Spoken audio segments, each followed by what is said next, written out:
What I'm looking for is a really old world classic Jamaican blue. We are entering the cocoa forest. There's fruit everywhere and birds. Wow! If you're a Marley fan, this place is epic. So roasting Jamaican coffee is kind of like go easy and smooth. Cheers.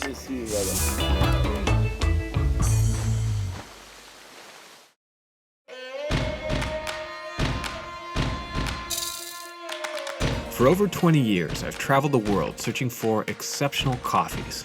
But among the greatest treasures I've discovered along the way are the incredible people, their fascinating cultures, and the most awe-inspiring landscapes you could possibly imagine. Now, I have the opportunity to show you a different side of the world through the lens of coffee.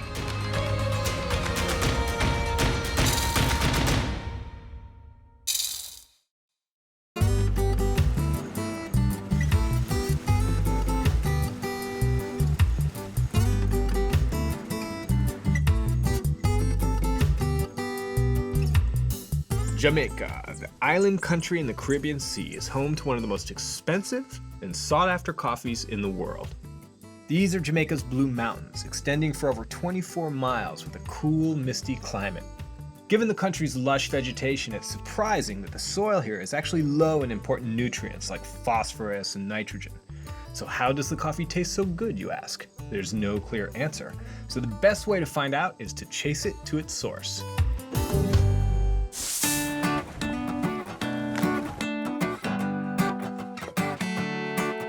My journey begins at the southeastern coast of Jamaica near Kingston, in a place that was a frequented spot for the real Pirates of the Caribbean. So I'm outside of Kingston in Fort Charles, and off to my left is Port Royal, which was literally a city filled with pirates. It was known as one of the most wealthy ports in the Caribbean, but more importantly, it was the most wicked place on earth. And you can't see it now because it's totally underwater, and it's been that way since 1692, when an earthquake and a tsunami just totally devastated it. They say 90% of the buildings were underwater within 2 minutes. And they know around what time because they found a stop pocket watch, which said 11:43. The perfect natural harbor and close proximity to trade routes made this place the ultimate pirate paradise. Port Royal quickly became the base for some of history's most infamous pirates. But it wasn't only famous for piracy, it was also the place that coffee first arrived on the island. So the slave trade was booming during the golden age of piracy, and ships would come from West Africa, places like Ghana, and sell slaves in Jamaica. And then they would return back to Europe with things like rum, sugar, tobacco, and even cocoa. But coffee wasn't on the island until 1728, when it was introduced by Governor Nicholas Laws. Now, this is the same guy who was known for hanging the infamous pirate Calico Jack Rackham along with his lover Anne Bonny. And Calico Jack came up with the very symbol of piracy, the black skull and bones flag known as the Jolly Roger. Governor Laws experimented with different crops, but when he was given the gift of coffee from the island of Martinique, it became very clear that this was the most lucrative.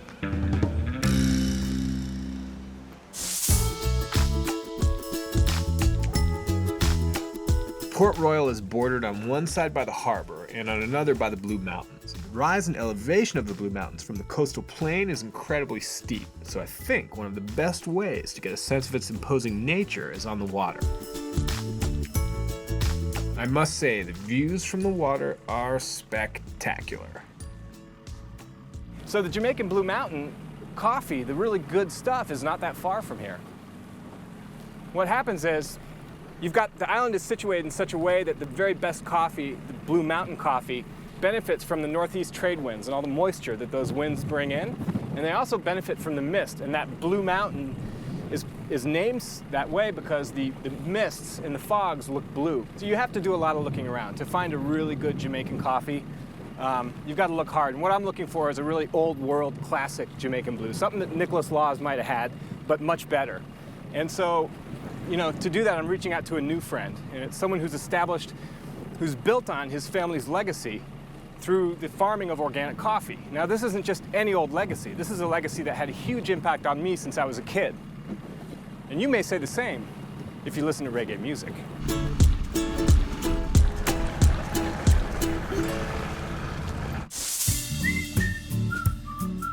Because of the sharp incline of the mountain grade from the coast, these roads are super steep and windy, and the climate changes dramatically as you get higher.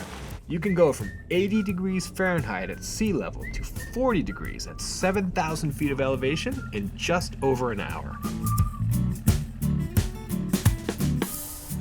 Right around 5,000 feet, the climate is perfect for growing coffee. Coffee plants like stable temperatures day and night, usually in the high 60s to low 70s. I like to think of it like this. If you're looking for good coffee and you need a jacket, you might be a little too high up. So when you're in coffee country and you climb up these mountain roads, you can walk by a lot of little stands. You come across tons of these little stands made out of corrugated aluminum or tin that sell sodas and candies, and then fruit stands, and it's, countless. But then all of a sudden, if you're careful and you really watch, you might see a coffee shop. And when you see one in coffee country, it's a cool experience. Usually they're making espresso drinks. The thing that's nice about Jamaican Blue is it's not high acidity coffee, so it tastes really well in espresso. Coffees don't always taste good as espresso, but Jamaican Blue, I have a feeling could be really good. I've never tried it as a single origin espresso, so I have to try this cool little coffee shop. It's fascinating, it's beautiful. Here at Café Blue, they serve the really good stuff, and I'm eager to have a taste. Can you make a nice Jamaican Blue espresso shot for me? Sure. A double shot, please? It may sound silly, but honestly, you can often tell if a drink is being made correctly just by the noises the machine is making. And this one sounds very promising. Good pour, man. Good pour on that espresso. And in Italy, they call it the size of a mouse's tail. That's how you know it's a good espresso. If it's a rat's tail, you know it's too coarse. So when you get near coffee country where it's high quality coffee at higher altitudes, you get perfect weather. It's usually 68, 70, 71 degrees. Birds, all kinds of different animals, and just calm and peaceful and just mellow. And I'm drinking this Jamaican Blue espresso as a straight shot, and it's fantastic. And so much of that is influenced by where you are, I know. One of the best moments in life is sitting here, having this espresso, listening to the roosters. Next, we are entering the cocoa forest.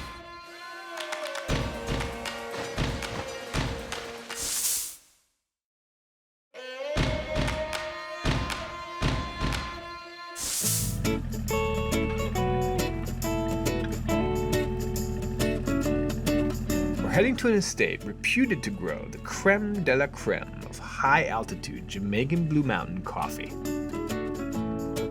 From here, you can see how these sort of uniquely thick mists hug the mountainside, sheltering the coffee plants and giving them the shade they need to grow slowly and to produce a sweeter, richer coffee.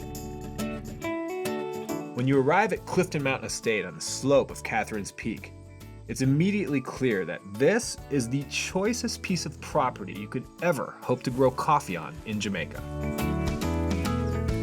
So this farm is probably in the best possible location, especially for coffee and for the view in all of Jamaica. And we're looking at coffee plants all down below here, all these little coffee trees. They're all typical coffee.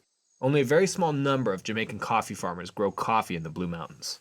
So a lot of people don't realize Jamaican Blue Mountain is not just any coffee grown in these mountains. It's got to be grown, they're very strict and very specific about the standard. It has to be grown between over 3,000 feet, generally between 3,000 and 5,500 is where it's grown. Anything below 3,000 feet is called Jamaican High Mountain. The thing you want to recognize when you're buying coffee, if you're paying less than $30 to $40 a pound for Jamaican coffee, I can guarantee you it's not Jamaican Blue Mountain. Today, I'm very excited to be heading to a farm on Jamaica's northeast coast, where the Blue Mountains extend off into Portland Parish. There, I'll be meeting a farmer who is a pioneer in organic and sustainable Jamaican Blue Mountain coffee. Welcome to Marley Country, a 52-acre farm owned by Rohan Marley, son of the famous reggae singer Bob Marley. Rohan has been growing coffee here since he bought the farm about 20 years ago. This place is like beyond what you could, it really is beyond what you can imagine. I mean, it's just so lush, and there's fruit everywhere, and birds and hummingbirds flying in and out of sight, and shafts of light that beam through, and then you've got these floating mist clouds that you can watch them float by, and then rainbows everywhere you look. It really is like picture paradise. I'm looking forward to sort of exploring everything this farm has to offer. Dude, is this a nursery? This is nursery. Oh yeah, this is, yeah, you know, it's important as a farmer to establish a nursery somewhat, you know? Yeah. And this is our nursery here, and this is kind of where my story starts, you know? Yeah, man. So At a nursery. So when you found this farm the first time, you were, what happened there? I mean, what's the basic gist? Because I can tell this has a place in your heart. This is like a big thing for you. It's magical, and what happened when I found this land was that I had no clue about coffee. I mean, I had no clue about farming in general, and I know I had a passion to do something where not only can I start something that I can maintain for a long time, but I also wanted to involve a community. I wanted to create more jobs, more opportunity. Rohan and his team are experimenting with different varieties of Arabica coffee. We want to really understand really how to grow the best beans. Yeah. And how to get the greatest cup results. So my farm is like, I want my farm to be like a model farm for the rest of the world. To help him on his quest, Rohan has generations of local expertise. As a matter of fact, let's meet the man who taught me everything I know about coffee. Painter, huh? Without him, this farm don't exist. Oh, dude, that's Painter. a dude I want to meet for sure. Come on, bossy. Yes, Mr. Painter. yes. Bless you. Hey, Yes, yes. how are you? I'm Joey. Nice to meet you. Yes, yeah, I'm painter. Excellent. Painter, I've heard a lot about you. You're a legend. With Painter as our guide, we set off to explore the farm, and there's coffee everywhere you look. This is all coffee. Where's the geisha? That one's a geisha? I've never heard of people growing geisha here in Jamaica. Man, beautiful fruit. All the way from Ethiopia to Jamaica. Clear path. As we trek deeper into the farm, I see that coffee isn't the only thing being grown here. We are entering the cocoa forest. It feels like one of those fairy tales, those legendary movies where the monsters are gonna pop out. These are all cocoa trees, all of this, and they provide this really nice shade, and not very many plants can grow underneath because it's so shady. That's why they often act as a good shade plant for coffee. They don't need that here because the mists provide the shade, and then you've got the cocoa to sell or use. This is an old rotten cocoa. You wouldn't want to eat this one, the inside. You eat the seeds that are inside, but you wouldn't want to eat this one. So when I bought this land in 1999, I did see this cocoa walk, and I said that one day I'll get into the chocolate business. Yeah, man. I haven't gotten there yet. I'm still learning coffee. Put that on the One list. bean at a time. Yeah. Not only has this farm fueled Rohan's passion for coffee and organic farming, but it's also literally changed his life. My family's known for music, and I at the time played football for University of Miami. And after my football career, I wanted something to do, and I wasn't truly a passionate musician, so I had to find something that I was passionate about and something that I knew I can carry on for a lifetime. Yeah, come on, let's go pick this cocoa. We found one, guys.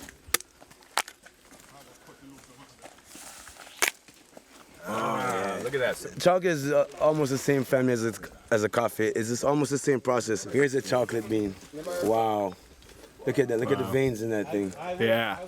Beautiful, huh? So you dry this bean the same way. You let it cure, and then you have to roast it. That's right. Like coffee. Yeah, absolutely. Then after roasting it, then you have to malt it. And then you get the powder, you know? You mix that powder with sugar. You don't have to mix it with sugar. You can have it with honey. Oh, there you go, honey. Good answer. Bob Marley used to tell Rohan that someday he would give up music and just go back to farming. By creating this farm, Rohan has definitely fulfilled one of his father's dreams. The culture you've created is unlike any I've seen anywhere in the world. Nice. And it's a fantastic thing, man. With your dad's music, I love it. He said it best in his song when he said, one good thing about music, when it hits, you feel no pain. True, so true, hit me true. with music, you Hit know? you with some music. So hit me with coffee. Hit you with Hit some me with that music. coffee, man. But you know what's also good? He also says 1 cup of coffee, then I'll go. Exactly. Other coffee growers. After spending time together today, it's obvious that Rohan is the real deal. And his hospitality doesn't end when the tour is over. Took a little walk.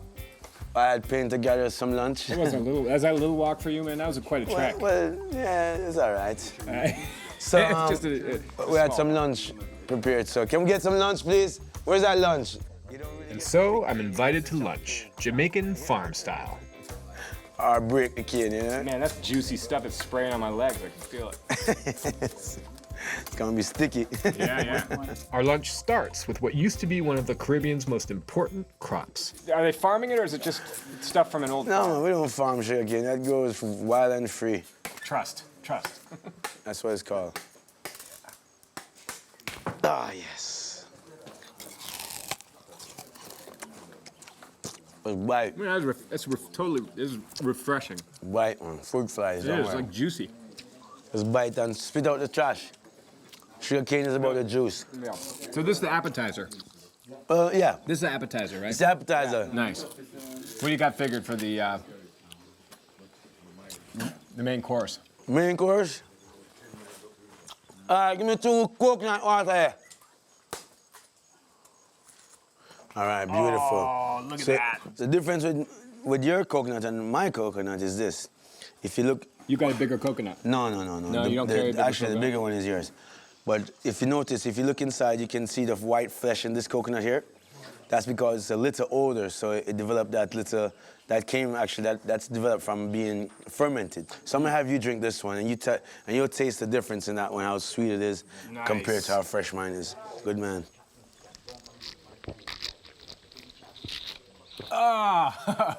Just pound the whole thing. I'm going.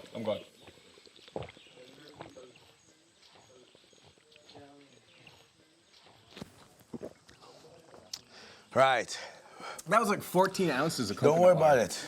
That's awesome. It's I can't good for believe how you. much water's in there, man. That's great. This is the most refreshing thing I've ever drank in my life. And why is it so great? The balance of it. This doesn't fill your Yeah. belly. This goes into your. The coconut water is one of the waters that goes straight to your heart, washes the heart. This is why this is your main course, because here's your meal. And now let's do the test. So the younger coconut, look at the jelly I get. You see? Yep.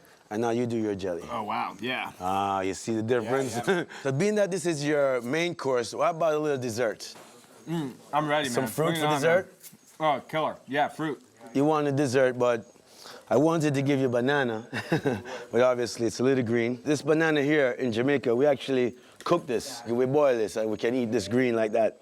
But if we want to eat it like a fruit, like, you know, we just wait till the banana becomes truly yellow. We'll hang this in the closet or somewhere.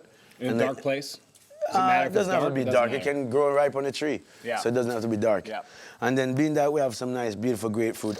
Remember, by the way, everything you're having here, brother, Nothing. no chemicals, man. No, So, no herbicides, none of that pesticides. stuff. So what you're getting here, man, is the real stuff, brother.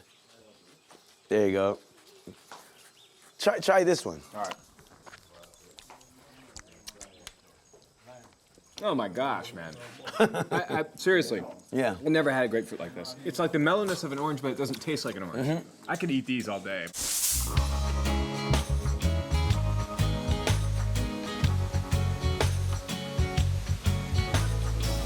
And what better way to cool off than with a dip right here on Rohan's farm? The water is so refreshing, I can't help but to jump right in.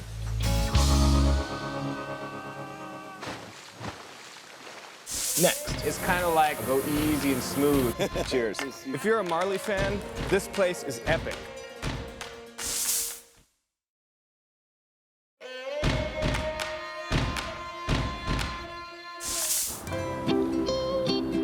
After a visit to the farm, it's time to see Rohan at his office in Kingston, and it's an address that is all too familiar for a Marley fan like me. 56 Hope Road. Bob Marley's former home is now the museum that preserves his legacy. And this place is just down the street from the spot where Rohan's Blue Mountain coffee gets roasted. Hi there. I'm Joey. You're here to see Rohan? Yes, I am. So you're expecting me? Yes, sir. All right. Thank you. It's amazing the doors that open when you follow coffee. Wow! This is like, you know, if you're a Marley fan and you come to 56 Hope Road, it is just epic. And this is the pinnacle. This is like the ultimate statue. I grew up listening to reggae since I was a kid, and the rhythm of reggae is like the heartbeat, and this place is like the heartbeat of Kingston. And I feel like through coffee, I am experiencing Jamaica in a way that is unlike anything you could imagine. The best possible way is through the Marleys. These are the 7 Marley brothers: Robert, Damien, Kimani, Julian, Rohan, Stephen, Ziggy, and of course, Bob. Ro! There you are, man. I was told you'd be in your office. Good to see you, man. Step on in. This is the office? Yeah, without a door, baby. We keep it open. Yeah, I can't picture you Free inside. thoughts. Free thoughts. Man, this is what not. He's got the phone here. He's got the fan, the computer. You got everything you need, man. I mean, for people who are Marley fans, this is an epic place. Yeah, Epic. man. This is my father's yard. This is where, as children, we ran around. This is where, you know, my father created his first independence, being a sustainable movement. And no matter where I am still a Marley, and there's that fire that's inside of myself, inside of us, that burns, you know. So that passion, no matter what I'm doing, I'm gonna give my all, you know. Rohan's passion is evident in the coffee he creates, and he's collaborated with a team that uniquely understands how to best translate his vision into what I consider to be the very best Jamaican Blue Mountain coffee. You have to be able to turn the burner down at the right time, turn it up at the right time based on the elevation of the coffee and where the coffee is grown. Jamaican is a unique coffee to roast because in general it's a softer bean. And so that you have to start off at a lower roast, and I like to drag it out so it's more of an even heat. But you know, roasting Jamaican coffee is kind of like you have to follow the Jamaican rhythm and lifestyle, go easy and smooth, and then it comes out nice. That's and right. It tastes like butter, right? That's right. It's a very pretty. Now we get a chance to taste the coffee, and today we are trying coffees from both Rohan's farm and Clifton Mountain Estate in the cupping room where the coffee is prepared under the watchful eye of head roaster Ramon Meeks. Once the cups have been filled with hot water, we have to wait 4 minutes for the coffee to brew. When you pour hot water in it, it releases more of the volatile compounds that weren't released in the grind. And so here I'm getting a good vibe here. I have a feeling that there's something really nice happening. Come on, let's break. When the 4 minutes are up, you use a cupping spoon to break the crust, which is the layer of ground coffee floating on the top.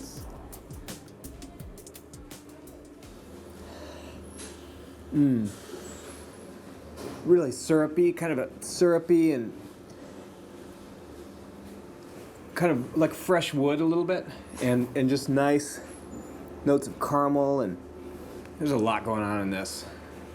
I'm excited to try this one. Ramon cleans the grinds off the top of each cup so we can taste the coffee. So if you're wondering what coffee cupping is, think wine tasting with caffeine. Coffee is so complex. It's actually 4 times more complex than wine. And there's so many components in coffee that one lot can taste completely different from another. Jamaican coffee is all about the body. And now it's time to slurp. Really good, man. Really good, man. Excellent coffee. I'm loving it. I'm loving it. This is excellent. I'm so pleased. I'm so happy. And you know, it's hard to find a good Jamaican blue. It's really hard. And you guys nailed it. You guys nailed it. Finding the most exceptional Jamaican blue I've ever had is a great excuse to celebrate. And what better place to do it than in Bob Marley's old stomping grounds? We are cooking up some killer Jamaican food with the resident chef, Viva.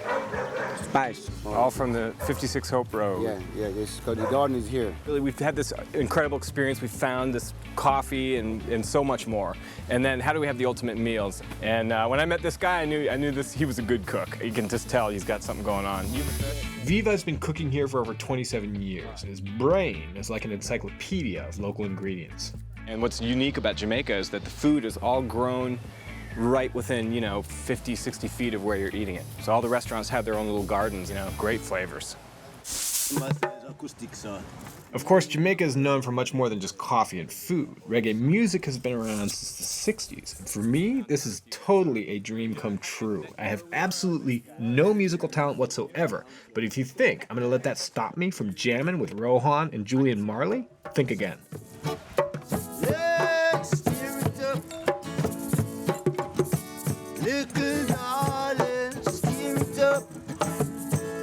Come on now, steer it up. Little darling, steer it up. Hey, it's been a long, long time since I've got you on my mind, baby. Now you are here. It's so clear to see what we can do. It never ceases to amaze me, the places you end up and the people you meet when chasing coffee. Little darling, stir it up. Can we stir it up? Oh, little darling, and stir it up.